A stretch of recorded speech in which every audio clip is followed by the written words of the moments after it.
بسم الله الرحمن الرحيم. الرحمن علم القرآن، خلق الإنسان علمه البيان. الشمس والقمر بحسبان، والنجم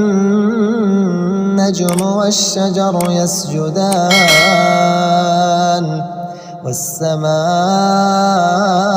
رفعها ووضع الميزان، ألا تطغوا في الميزان، وأقيموا الوزن بالقسط ولا تخسروا الميزان.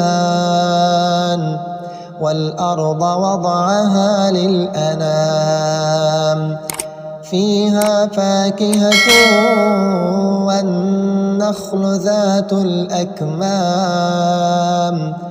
والحب ذو العصف والريحان.